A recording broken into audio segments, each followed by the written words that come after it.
Second semester Waves and Oscillations, Numerical Physics. Ultrasonics. దీనిలో మనకు రెండు మోడల్స్ ఉన్నాయి ప్రాబ్లమ్స్. ఫస్ట్ది ఒకటి మాగ్నెటోస్ట్రిక్షన్ మెథడ్, రెండవది పీజోఎలెక్ట్రిక్ మెథడ్. మాగ్నెటోస్ట్రిక్షన్ మెథడ్లో ఒక problem. A magnetostriction oscillator has a frequency 20 kHz. If it produces sound of wave velocity 6.2 into 10 cube meters per second, find the length of the rod. This is the problem given to us. Solution. ఎప్పుడైనా solution చేసేటప్పుడు data ఏమి ఇచ్చారో అది రాసుకుని ఏం కనుక్కోమన్నారో అది రాసుకున్న తర్వాత అప్పుడు ప్రాబ్లంలోకి వెళ్ళాలి. ఇక్కడ మనకి డేటా ఏమి ఇచ్చారు? ఫ్రీక్వెన్సీ 20 kHz అన్నారు. ఇంకొకటి వేవ్ వెలాసిటీ ఇచ్చారు. వెలాసిటీ ఈజ్ ఈక్వల్ టు ఎంత అని ఇచ్చారు? 6.2 into 10 cube meters per second. అయిపోయింది. నెక్స్ట్ ఇంకోటి ఇచ్చింది ఏముంది? Frequency 20 kHz. Frequency is equal to 20 kHz. కానీ ఇక్కడ కిలో అన్నదాన్ని మామూలు హెడ్స్లోకి మార్చుకోవాలి. కిలో అంటే 10 క్యూబ్ కాబట్టి ఇక్కడ 20 into 10 క్యూబ్ హెడ్స్ అని పెట్టేస్తాం. ఇప్పుడు మనం కనుక్కోమన్నది ఏంటి? Length of the rod. Length is equal to how much అని రాసాం. మనకు ఒక వెల్ నోన్ ఫార్ములా ఉంది. ఏంటది? V is equal to n lambda. ఏమి n అంటే జనరల్గా ఇక్కడ నోటేషన్ న్యూ రాస్తాం కాబట్టి V is equal to nu into lambda అని రాశాను. కానీ lambda is equal to 2l మనకు తెలుసు కాబట్టి లాంబ్డా బదులుగా దీనిలో 2l సబ్స్టిట్యూట్ చేశాను. Therefore V is equal to nu into 2l అయింది. ఇది దీనిలో మనం కనుక్కోవాల్సింది L కాబట్టి Lని ఒక పక్క నుంచి మిగిలిన రెండు ఆపోజిట్ సైడ్కి తీసుకెళ్ళాను. L ఒకటి ఇక్కడ ఉంచేసాం. 2 ఇంటూ న్యూ వల్ల LHSలోకి వెళ్ళాలి. అంటే ఏమవుతుంది? ఇక్కడ ప్రోడక్ట్లో ఉంది కాబట్టి ఆపోజిట్ సైడ్ వెళ్ళేసరికి డినామినేటర్లోకి డివిజన్లోకి రావాలి.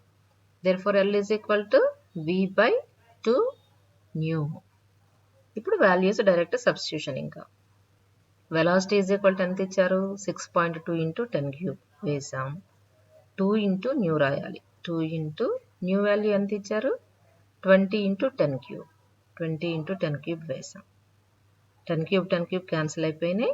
6.2 డివైడెడ్ బై 2 into 20 40. ఇది సింప్లిఫై చేస్తే మనకి 0.155 మీటర్స్ వస్తుంది. సో కంక్లూజన్ ఏంటి? Length of the rod L is equal to 0.155 meters. Next model. Calculate the fundamental frequency of a quartz crystal of thickness 3 millimeters. 3 millimeters thickness ఉన్న ఒక quartz crystal తాలూకు fundamental frequency calculate చేయమన్నారు. అయితే వాళ్ళు data కొంత ఇచ్చారు. Young's modulus of the crystal and density of the crystal రెండు parameters వాళ్ళు కాన్స్టెంట్ వాల్యూస్ ఇచ్చారు. సో ముందు మనం డేటా రాసుకోవాలి కదా. థిక్నెస్ ఎంత ఇచ్చారు? థిక్నెస్ టీతో ఇండికేట్ చేస్తాం కాబట్టి thickness T is equal to 3 millimeters. కానీ దీన్ని మీటర్స్లోకి మార్చుకోవాలి కదా. Therefore 3 into 10⁻³ metres. డెన్సిటీ అంటే రో. దట్ ఈజ్ ఈక్వల్ టు వాళ్ళు ఇచ్చిన కాన్స్టెంట్ వాల్యూ 2.5 into 10³ kg/m³. ఇది ఆల్రెడీ ఎంకేఎస్లో ఉన్నది కాబట్టి మన యూనిట్స్ మార్చాల్సిన పని ఏమీ లేదు. నెక్స్ట్ యంగ్స్ మాడ్యులస్ వాల్యూ ఇచ్చారు. Young's modulus Y is equal to 8 into 10⁻10 Nm/m². ఇది కూడా ఎంకేఎస్లో ఉంది కాబట్టి మార్పు ఏమీ చేయక్కర్లా. మనం కనుక్కోమన్నది ఏంటంటే ఫండమెంటల్ ఫ్రీక్వెన్సీ. సో ఫండమెంటల్ ఫ్రీక్వెన్సీని న్యూతో ఇండికేట్ చేస్తాం కాబట్టి new is equal to how much. మన ఫార్ములా డెరివేషన్ మన క్వశ్చన్ కింద ఉంటుంది కదా. New is equal to 1/2t √y/ρతో మనం క్యాలిక్యులేట్ చేయొచ్చు అని. సేమ్ ఫార్ములా ఇక్కడ ఇస్తాం. New is equal to 1/2t √y/ρ. 1/2 into దీనిలో మనకి ఏమేమి తెలియాలి? అసలు T తెలియాలి, Y తెలియాలి, ρ తెలియాలి. ఈ మూడు మన దగ్గర ఉన్నాయి. సో సబ్స్టిట్యూట్ చేస్తే 1/2 ఇంటూ T వాల్యూ వేయాలి. T అంటే 3 into 10⁻³ తెచ్చి వేసాం. ఇంటూ రూట్ ఆఫ్ Y అంటే 8 into 10⁻10 వేసాం. డివైడెడ్ బై రో అంటే 2.5 into 10³ that is equal to ఇక్కడ 2 ఇంటూ 3ని 6గా రాశారు. 10 పవర్ మైనస్ 3ని అట్లా ఉంచేశారు. Root 8 into 10 to the power of 10 అలా ఉంచి ఈ డినామినేటర్లో ఉన్న 10 క్యూబ్ని న్యూమరేటర్లోకి పట్టుకెళ్ళాం. ఇక్కడ +3 అలా న్యూమరేటర్లోకి వెళ్ళేసరికి -3 అయింది. ఇంకా డినామినేటర్లో మనకు మిగిలింది కేవలం 2.5.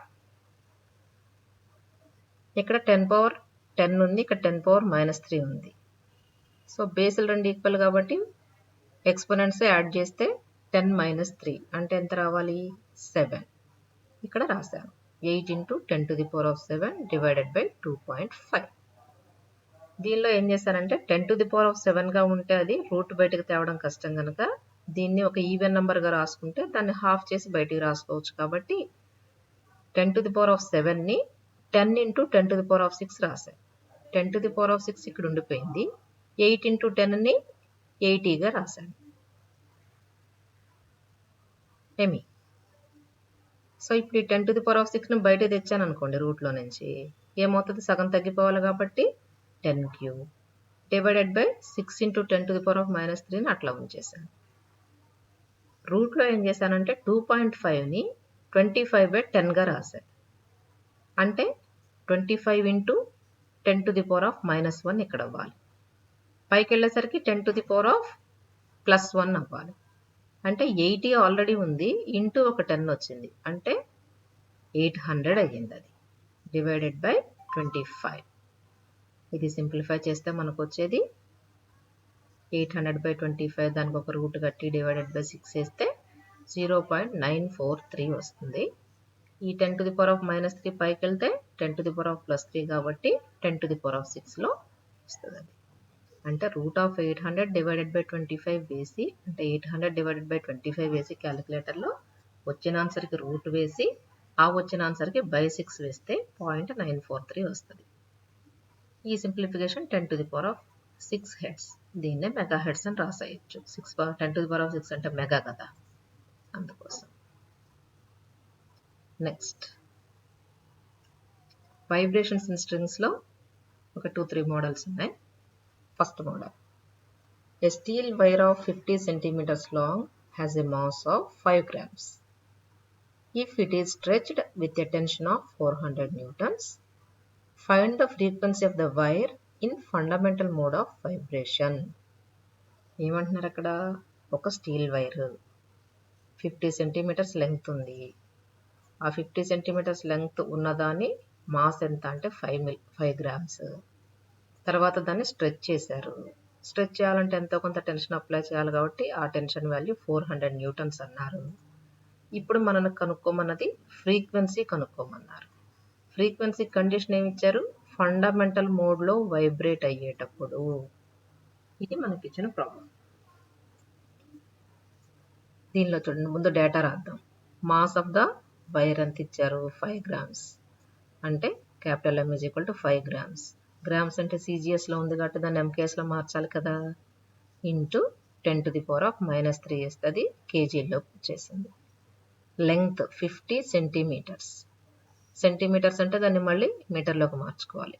లెంగ్త్ ఇండికేషన్ L కాబట్టి L = 50 centimetres, that is equal to 50 into 10⁻² metres. ఇది MKSలోకి వచ్చేసింది. టెన్షన్ ఇచ్చారు. టెన్షన్ = ఎంత? 400 న్యూటన్స్. T = 400 Newton's. ఆల్రెడీ ఇది MKSలో ఉంది కాబట్టి మార్పు ఏమీ చేయక్కర్లేదు. ఫండమెంటల్ మోడ్ ఆఫ్ వైబ్రేషన్ అన్నారు కాబట్టి ఫండమెంటల్ ఫ్రీక్వెన్సీ న్యూ = ఎంత అన్నాం. యాక్చువల్గా n = n/2L √T/m formula. Fundamental అన్నప్పుడు స్మాల్ n = 1 పెడతాం కాబట్టి డైరెక్ట్గా నేను ఫండమెంటల్ ఫ్రీక్వెన్సీ ఫార్ములానే వేశాను అక్కడ. New = 1/2L √T/m. ఇక్కడ స్మాల్ m అంటే ఏంటి? Linear density. లీనియర్ డెన్సిటీ అంటే మాస్ బై లెంగ్త్. ఇక్కడ వైర్ తాలూకు మాస్ ఉంది మనకి 5 గ్రామ్స్ అని, లెంగ్త్ ఉంది 50 సెంటీమీటర్స్ అని. అఫ్ కోర్స్ మనం దాన్ని MKSలోకి మార్చుకున్నాం అనుకోండి. 5 ఇంటూ మాస్ బదులుగా 5 ఇంటూ 10⁻³ సబ్స్టిట్యూట్ చేశా. లెంగ్త్ బదులుగా 50 into 10 to the power of -2 వేశారు. దీన్ని 50 into 10 to the power of minus 2 అంటే 5 into 10 గా రాసుకుంటే 10 to the power of 1, 10 to the power of minus 2. Simplify చేస్తే 10 to the power of minus 1 వచ్చేస్తుంది కదా, ఎందుకంటే 5 క్యాన్సిల్ చేయడం కోసం. 5 into 10 power minus 3 divided by 5 into 10 to the power of minus 1. 5 cancel అయిపోయింది.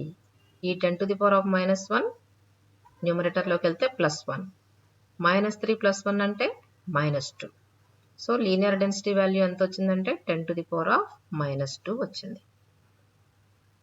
ఇప్పుడు మనం మెయిన్ ఫార్ములా సబ్స్టిట్యూట్ చేసేద్దాం. Nu is equal to 1/2L root T by M. 1/2 into L అంటే 50 into 10 to the power of minus 2. 50 into 10 to the power of minus 2 into root of T by M అన్నారు. T అంటే ఎంత? 400 Newton's. 400 Newton's వేసాం. Small m value linear density value ఇప్పుడు మనం calculate చేసాం. 10 power minus 2 అని వచ్చింది. 10 power minus 2 సబ్స్టిట్యూట్ చేసాం. ఇక్కడ 2 into 50 అంటే 100 into 10 to the power of minus 2 into root of 400 into 10 to the power of minus 2ని పైకి తీసుకెళ్ళాం న్యూమరేటర్లోకి. So 10 to the power of plus 2 అయ్యింది. ఇంకా పోతే ఇక్కడ 10 to the power 100 అంటే 10 స్క్వేర్ రాయొచ్చు కదా, ఇది ఒక 10 స్క్వేర్, ఇది 10 to the power of minus 2. ఓవరాల్గా ఇది 1 అయిపోయింది. ఇక్కడ 400 ఇంటూ 10 స్క్వేర్ అన్నాం. 400 అంటే రూట్ ఎంత? 20. 10 స్క్వేర్ అంటే రూట్ ఎంత? 10. 20 ఇంటూ 10 అంటే 200 hertz. Next problem. Fundamental frequency of vibration of a stretched string of length 1 meter is 256 Hz. Find the frequency of the same string of half the original length under identical conditions. Problem clear గా అర్థం కావాలి. ఇక్కడ ఒక stretched string ఉంది, దాని తాలూకు length 1 metre అన్నారు. 1 metre length ఉన్న ఒక స్ట్రింగ్ని స్ట్రెచ్ చేశారు. అప్పుడు దాని తాలూకు ఫ్రీక్వెన్సీ ఎంత అంటే 250 హెర్ట్జ్. ఇప్పుడు ఏమంటున్నారు? ఐడెంటికల్ కండిషన్స్లో అంటే ఏంటి? ఇందాక ఏ స్ట్రింగ్ యూజ్ చేశారో ఇప్పుడు కూడా అదే స్ట్రింగ్ యూజ్ చేశారు. ఇందాక స్ట్రెచ్ చేయడానికి ఎంత టెన్షన్ వాడారో ఇప్పుడు కూడా అంతే వాడారు. అది ఐడెంటికల్ కండిషన్ అంటే. కానీ ఏం చేశారు ఇక్కడ? ఫస్ట్ ఉన్న ఒరిజినల్ లెంగ్త్ అంటే 1 మీటర్ లెంగ్త్ని హాఫ్ చేశారు. అంటే సెకండ్ ఐడెంటికల్ కండిషన్లో వాళ్ళు మార్చిందల్లా ఏంటంటే ఉన్న లెంగ్త్ని సగం చేసి వదిలేశారు. టెన్షన్ కానీ స్ట్రింగ్ మెటీరియల్ కానీ ఏం మార్చాల. ఒకవేళ ఆ వైర్ లెంగ్త్ సగం చేసి ఉంటే దీని ఫ్రీక్వెన్సీ ఎంత అయ్యి ఉండొచ్చు? ఇది వాళ్ళు అడిగిన క్వశ్చన్. ఇప్పుడు ఫస్ట్ కండిషన్ సెకండ్ కండిషన్ పెడదాం. ఫస్ట్ ఏమన్నారు? లెంగ్త్ 1 మీటర్ అన్నారు, L1. ఫండమెంటల్ ఫ్రీక్వెన్సీ 256 అన్నారు. ఈ ఫస్ట్లో ఉన్న L1 న్యూ1 అనుకున్నాం. సెకండ్ కండిషన్లో ఏం చెప్పారు వాళ్ళు? లెంగ్త్ని హాఫ్ చేసే అన్నారు. సో సెకండ్ లెంగ్త్ L2 అనుకుంటే L2 is equal to 1/2 into L1 అంటే L1ని హాఫ్ చేశారు కనుక. సో 1/2 ఇంటూ 1 మీటర్ అంటే హాఫ్ మీటరే కదా వచ్చేది. న్యూ2 ఈజ్ ఈక్వల్ టు ఎంత అన్నారు. అంతేగా వాళ్ళు అడిగింది. లెంగ్త్ హాఫ్ చేస్తే ఫ్రీక్వెన్సీ ఎంత ఉండొచ్చు? మనకు ఈ NL is equal to constant అనేది ఉంది. ఆల్రెడీ మీరు సోనోమీటర్ లాస్లో చేసి ఉంటారు. N అంటే ఇక్కడ ఫ్రీక్వెన్సీకి జనరల్గా న్యూ వాడతాం కాబట్టి న్యూఎల్ ఈజ్ ఈక్వల్ టు కాన్స్టెంట్. అంటే న్యూ1L1 ఈజ్ ఈక్వల్ టు న్యూ2L2 అనేది అర్థం ఎప్పుడైనా ఒకటే కదా రావాలి. సో మనకి న్యూ1 ఉంది 256, L1 ఉంది 1 మీటర్, న్యూ2 మనం కనుక్కోవాలి. L2 value half metre. ఇవన్నీ సబ్స్టిట్యూట్ చేస్తే న్యూ1 బదులుగా ఒక 256, L1 బదులుగా initial length 1 metre is equal to న్యూ2 కనుక్కోవాల్సింది ఇంటూ మార్చిన లెంగ్త్ హాఫ్ మీటర్. దేర్ఫోర్ న్యూ2 ఈజ్ ఈక్వల్ టు ఏమవుతుంది? జస్ట్ ఈ 2ని LHSలోకి పట్టుకెళ్తే సరిపోతుంది. 2 ఇంటూ 256 అంటే 512 hertz. Next problem. A steel wire of 150 centimeters length has mass 5 grams. It is stretched with a tension of 1200 newtons. Find the velocity of the transverse wave traveling in the string. ఒక wire ఉందన్నారు, 150 centimetres length అన్నారు. ఆ 150 centimetres length ఉన్న wire తాలూకు mass 5 grams అన్నారు. దాన్ని stretch చేసామన్నారు. 1200 న్యూటన్స్తో stretch చేశానన్నారు. ఇప్పుడు అందులో ఒక వెలాసిటీ కనుక ట్రాన్స్వర్స్ వేవ్ వెళ్తూ ఉంటే దాని తాలూకు వెలాసిటీ ఎంత అని అడుగుతున్నారు. సో యాజ్ యూజువల్ మనం ఇక్కడ డేటా రాయాలి. టెన్షన్ ఎంత ఇచ్చారు, 1200 న్యూటన్స్. లెంగ్త్ ఎంత ఇచ్చారు, 150 సెంటీమీటర్స్ రాసాం. సెంటీమీటర్స్ మనకు కుదరదు, మీటర్స్లోకి మార్చాలి కనుక 1.5 మీటర్స్. దాని తాలూకు మాస్ ఇచ్చారు 5 grams. Capital M is equal to 5 grams. దీన్ని కేజీల్లోకి మార్చాలి కాబట్టి 5 × 10⁻³ kg. ఇప్పుడు వెలాసిటీ ఎంత, v is equal to √T/m. ఈ స్మాల్ m అంటే ఏంటి, ఇందాకట్లాగే లీనియర్ డెన్సిటీ అంటే మాస్ బై లెంగ్త్. మాస్ ఎంత ఇచ్చారు, 5 × 10⁻³ వేసాం. లెంగ్త్ ఎంత ఇచ్చారు, 1.5 మీటర్స్ వేసాం. దీన్ని సింప్లిఫై చేస్తే మనకు వచ్చింది 10⁻² / 3. therefore v is equal to √T/m అన్నారు కాబట్టి v is equal to √T అంటే t బదులు 1200 వేసాం. స్మాల్ m బదులు ఇక్కడ మనం క్యాలిక్యులేట్ చేసి పెట్టుకున్నాం వాల్యూ 10⁻² / 3 అని, అదే వేసాను ఇక్కడ. That is equal to √1200 into ఈ 3 పైకి వెళ్ళిపోతుంది కదా, so 1200 × 3 / 10⁻². That is equal to 12 × 3 3600 / 10⁻². దీన్ని కూడా పైకి తీసుకెళ్తే 10² అవుతుంది. అంటే ఇంకొక 2 జీరోస్ ఇక్కడ యాడ్ చేస్తాం. అంటే 36 × 10⁻⁴. 36 రూట్ ఎంత, 6. 10⁻⁴ రూట్లోంచి బయటకు వస్తే 10² అంటే 100. టోటల్గా ఆన్సర్ 600 మీటర్స్/సెకండ్. నెక్స్ట్ బార్స్లో ఒక problem. Density of aluminium is 2.8 × 10³ Young's modulus is 7 × 10⁻10 Pascal. If the frequency of the aluminum rod is 500 Hz, calculate the velocity of sound and wavelength through the rod. ఇక్కడ 2 values మనకి ఇచ్చారు. Density ఇచ్చారు, Young's modulus ఇచ్చారు. Frequency ఒకటి 500 Hz అని ఇచ్చారు. ఇప్పుడు ఏమంటున్నారు, వెలాసిటీ ఆఫ్ సౌండ్ రాడ్ కనుక్కోవాలి, తర్వాత వేవ్ లెంగ్త్ కూడా కనుక్కోమంటున్నారు.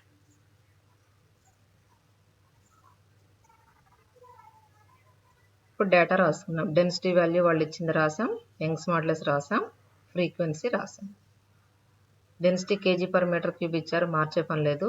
Pascal it self is MKS unit, దాన్ని మార్చే పని లేదు. ఫ్రీక్వెన్సీ 500 Hz, అది మార్చే పని లేదు. మనకు వెలాసిటీ ఫార్ములా ఏంటి ఇక్కడ, v is equal to √y/ρ. y value 7 × 10⁻10 substitute చేసా. రో అంటే 2.8 × 10³ సబ్స్టిట్యూట్ చేశాను. ఇక్కడ 7 2.8లో 4 టైమ్స్ కాబట్టి 0.4 వేసాం. ఇక్కడ 10³ పైకి తీసుకెళ్ళా, సో పవర్లోది -3 అయింది. ఈ రెండు సింప్లిఫై చేస్తే 10 - 3 కనుక 10⁻7/0.4. 4ని ఏం చేస్తానంటే 0.4ని 4 × 10⁻−1గా రాసా. ఎందుకంటే దీనికి పైకి తీసుకెళ్తే +1 అవుద్ది, 7 + 1 8 అవుద్ది కాబట్టి రూట్లోంచి బయటకు తెచ్చినప్పుడు 4 రాయడం కోసం. 7 ఉంటే రాయలేం కదా. అంటే 10⁻8/4 దట్ ఈజ్ ఈక్వల్ టు 4 తాలూకు రూట్ ఎంత, 2 కాబట్టి 1/2 × 10⁻8 రూట్లోంచి బయటకు వస్తే 10⁻4. 1/2 అంటే 0.5 కదా, 0.5 × 10⁻4 మీటర్స్/సెకండ్. ఇది వెలాసిటీ. అయితే ఇంకొకటి మర్చిపోయినట్టున్నాను ఇక్కడ రాయటం, వేవ్ లెంగ్త్ కట్టమన్నారు. వేవ్ లెంగ్త్ అంటే లాంబ్డా కదా. v ఈజ్ ఈక్వల్ టు, లైన్లో చేస్తాను చూడండి, v is equal to new lambda అని ఉంది కాబట్టి మనకు ఒక ఈక్వేషన్. v వాల్యూ మనకు వచ్చేసింది ఎంత, అది 0.5 × 10⁻4 ఈజ్ ఈక్వల్ టు న్యూ అంటే వాళ్ళు ఎంతో ఇచ్చారు 500 హెడ్స్ అని ఇంటూ లాంబ్డా. లాంబ్డా వాల్యూ మనం కనుక్కోవాల్సింది కదా. therefore lambda is equal to ఏం వేసుకోవచ్చు,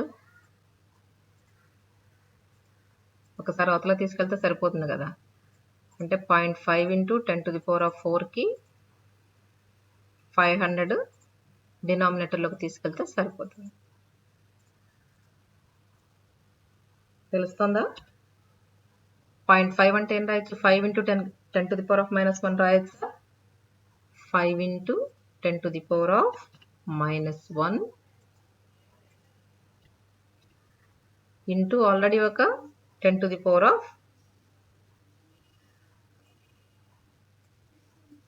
ఉంది. 10⁴ అంటే డివైడెడ్ బై 500 ఉంది. రైట్, దీన్ని బైలోకి తీసుకెళ్ళిపోదాం.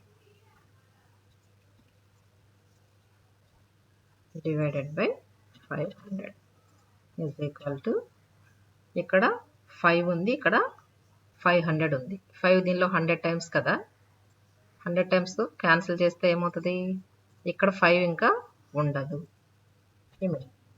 ఇక్కడ ఒక 100 ఈజ్ ఈక్వల్ టు ఈ 10⁻⁻1 10⁴ అంటే ఎంత మిగులుతుంది మనకి, 4లోంచి ఒక 1 పోతే 10³ 100 అంటే ఎంత, 10² అంతేనా. 10³ లోంచి 10² తీసేస్తే ఒక 10 మీటర్స్, వేవ్ లెంగ్త్ కనుక మీటర్స్. ఓకేనా. Next damped harmonic oscillator. దీన్ని ఇంకా చేయడానికి టైం సరిపోలేదు. డాంప్డ్ హార్మోనిక్ ఆసిలేటర్లో ఒకే ఒక ప్రాబ్లం ఉంది. The quality factor of a సోనోమీటర్ wire is 2 into 10³. On plucking it makes 240 vibrations per second. Calculate the time in which amplitude decreases to half the initial value. First మనం data రాసుకుందాం. 2 into 10³ ఏమో quality factor అన్నారు, frequency అన్న 240 vibrations అన్నారు. అంతకంటే ఇంకేం ఇవ్వాల, కానీ ఒక్కటి మాత్రం ఇచ్చారు, amplitude decreases to half the initial value. అంటే ఇనీషియల్ వాల్యూ యాంప్లిట్యూడ్ ఎప్పుడు A0 అనుకుంటాం కాబట్టి A0 అలా A0లో హాఫ్ అయింది, అంటే A0/2 అయింది. ఇంతకు మించి మనకు డేటా ఏమీ లేదు అక్కడ. ఫస్ట్ క్వాలిటీ ఫ్యాక్టర్ ఫార్ములా వేసుకోండి. Q is equal to ω/τ. కానీ ఒమేగా అంటే 2πn మనకు తెలుసు, దాన్ని ఎలా రాశానంటే 2πn ఇంటూ τ. దానిలో వాల్యూస్ అన్ని సబ్స్టిట్యూట్ చేశాను. 2 ఇంటూ π అంటే ఒక 3.14 ఇంటూ 240 వైబ్రేషన్స్ అన్నారు కాబట్టి n బదులుగా 240 వేశారు ఇంటూ τ. క్వాలిటీ ఫ్యాక్టర్ అంటే వాళ్ళు ఇచ్చిన వాల్యూనే కదా, 2 into 10³ వేసి τ ఈజ్ ఈక్వల్ టు వాల్యూ తెచ్చా. ఈ రిమైనింగ్ τ తప్ప మిగిలిందంతా ఆపోజిట్ సైడ్కి వెళ్తే డినామినేటర్లోకి వచ్చేస్తుంది కాబట్టి వేసి సింప్లిఫై చేస్తే 1.327 సెకండ్స్ వచ్చింది. కానీ మనకు ఒక విషయం తెలుసు, τ ఈజ్ ఈక్వల్ టు 1/2v అని రిలాక్సేషన్ టైం దగ్గర మనం డిరైవ్ చేస్తాం. τ బదులుగా 1/2v రాస్తే is equal to 1.327. therefore 1/d is equal to 2ని ఆపోజిట్ సైడ్ తీసుకెళ్తే 1.327ని 2తో మల్టిప్లై చేయాల్సి వస్తుంది. చేస్తే ఆన్సర్ ఎంత, 2.654. మనకి యాంప్లిట్యూడ్ విషయం ఒకటి ఇచ్చారు, యాంప్లిట్యూడ్ డిక్రీజ్ అయింది, ఇనీషియల్లో సగం అయింది అన్నారు. మామూలుగా యాంప్లిట్యూడ్ ఫార్ములా ఏంటి మనకి, A is equal to A0 e⁻⁻bt. కానీ ఇప్పుడు ఏమన్నారు, ఈ యాంప్లిట్యూడ్ A0లో హాఫ్ అయింది అన్నారు. సో ఏ బదులుగా ఏం రాయొచ్చు మనం,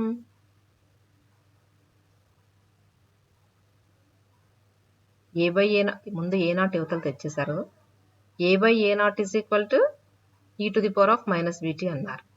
ఇక్కడ ఏ అల్లా ఏమైంది, A0/2 అయింది. A0 క్యాన్సిల్ అయితే 1/2. 1/2 is equal to e⁻⁻bt. Right. కాబట్టి దీన్ని ఏం రాయొచ్చు, దీన్ని 2 ఇన్వర్స్ రాయొచ్చు కదా. 2 inverse is equal to e⁻⁻bt. అంటే అసలు మొత్తానికి దీన్ని రెసిప్రోకల్స్ వేసుకుంటే 2 ఈజ్ ఈక్వల్ టు e⁻, అంటే దీన్ని రివర్స్ చేశాను, రెసిప్రోకల్ వేసాను, దీన్ని రెసిప్రోకల్ వేసాను. ఇదేమవుతుంది 2/1 అవుతుంది, ఇది 1/e⁻⁻bt అవుతుంది. 2/1 అంటే 2, 1/e⁻⁻bt అంటే e⁻bt. So e⁻bt is equal to 2 అని వచ్చింది. therefore bt is equal to in terms of logarithms రాస్తే bt is equal to log base e 2, that is equal to దీనికి న్యాచురల్ లాగరిథం వేస్తే 0.6932. bt is equal to 0.6932. t is equal to ఎంత అంటే 0.6932 divided by b అంటే 0.6932 into 1/b. 1/b ఎందుకంటే already మన దగ్గర ఉంది కాబట్టి వాల్యూ 1/bది మల్టిప్లికేషన్ వేస్తాం. 2.654 వేసి మల్టిప్లై చేస్తే 1.84 సెకండ్స్ మనకి ఆన్సర్ వచ్చింది. అంటే ఇనీషియల్ ఆంప్లిట్యూడ్లో సగానికి తగ్గడానికి ఎన్ని సెకండ్స్ పడుతుంది అంటే 1.84 seconds పడుతుంది. The last problem is fundamentals of vibrations. The displacement equation of a particle describing simple harmonic motion is x is equal to 0.01 sin 100 pi into t plus 0.05 meters, where x is the displacement of the particle at any instant of time t. Calculate the amplitude, periodic time, maximum velocity and displacement at the time of motion. మనకి ఇచ్చింది ఏమీ కాకుండా ఒక equation ఇచ్చారు. x is equal to a sin omega t plus 5 లాంటి ఒక equation ఇచ్చారు. కింద క్యాలిక్యులేట్ చేయమంది amplitude, periodic time, maximum velocity, displacement at time of motion అన్నారు. జస్ట్ ఈ ఈక్వేషన్ రాసుకోండి. వాళ్ళు ఇచ్చింది x is equal to 0.01 into sin 100 pi into t plus 0.005 meters అని జనరల్ ఈక్వేషన్ రాసుకోండి. x is equal to a sin omega t plus 5. మీరు just compare చేయండి. ఏ ప్లేస్లో ఏముంది, ఇక్కడ 0.01 ఉంది. ఏ అంటే మనకేంటి యాంప్లిట్యూడ్, అంటే యాంప్లిట్యూడ్ ఎంత అనమాట 0.01 metre. A is equal to 0.01 metre. So ఫస్ట్ది కనుక్కున్నాం. సెకండ్ది పీరియాడిక్ టైం. పీరియాడిక్ టైం అంటే ఒమేగా. మామూలుగా మన ఈక్వేషన్ ఏంటి ఒమేగా టీ ప్లస్ 5. ఈ ఒమేగా కనుక్కుంటే దీన్ని బట్టి పీరియాడిక్ టైం కనుక్కోవచ్చు, ఎందుకంటే omega is equal to 2π/t కాబట్టి. దీని లోపలికి మల్టిప్లై చేస్తే 100 π into t plus 100 into π into 0.005. So అక్కడ ఒమేగా బదులు ఎంత ఉన్నట్టు, అక్కడ 100 π ఉన్నట్టు లెక్క. ఆ ఒమేగా ఈజ్ ఈక్వల్ టు 100 π రాసాం. Periodic time formula t is equal to 2π/ఒమేగా. 2π/ఒమేగా వాల్యూ 100 π వేసాం. π క్యాన్సిల్. 2/100 అంటే 0.02 seconds. పీరియాడిక్ టైం కూడా వచ్చేసింది. Next maximum velocity. Maximum velocity formula మనకు ఒకటి ఉంది, v is equal to root of omega into root of a² minus x². కానీ maximum velocity x is equal to 0 దగ్గర వస్తుంది కాబట్టి v is equal to omega into root of a². Root a² అంటే a. v is equal to omega a. Omega తెలుసు మనకి, a తెలుసు. Omega అంటే 100 into pi, a అంటే 0.01. 0.01 అంటే 100 కాబట్టి ఇది వెళ్ళిపోతే జస్ట్ మనకి పై మిగులుతుంది. ఇక్కడ వేసినట్లేదు, నేను ఒక్క నిమిషం వేసేస్తాను.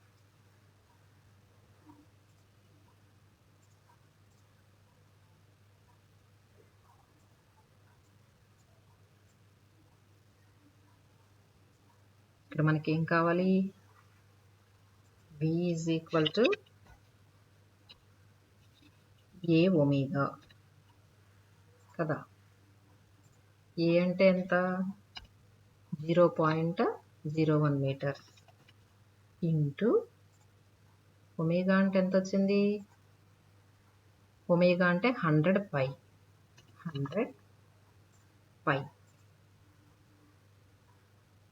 is equal to 0.01 అంటే ఎంత 1/100 కదా.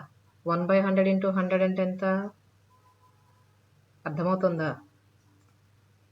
0.01 అంటే 1/100 రాసుకోవచ్చు. ఏమి ఇంటూ ఆల్రెడీ మనకు ఒక 100 పై ఉంది. ఇక్కడ 100 క్యాన్సిల్ అయిపోతే మిగిలింది ఏముంది మనకి పై మాత్రం మిగులుతుంది. పై అంటే వాల్యూ ఎంత 3.14. ఇది ఆన్సర్. సెపరేట్గా వేస్తాను, ఇక్కడ కొంచెం నోట్ చేసుకోండి. నెక్స్ట్ ఇంకోటి ఏం కనుక్కోమన్నారు మనల్ని, displacement at the time of motion అన్నారు. Displacement at the time of motion అంటే t ఈజ్ ఈక్వల్ టు 0 దగ్గర ఎంత అని. ఆ ఈక్వేషన్లో t is equal to 0 substitute చేస్తే ఏమవుతుంది 100 పై ఇంటూ 0.005. జస్ట్ సింప్లిఫికేషన్ వేసేయండి, పర్వాలేదు. These are the problems. Those can be expected in your semester end exam of second semester. So be prepared. All the best.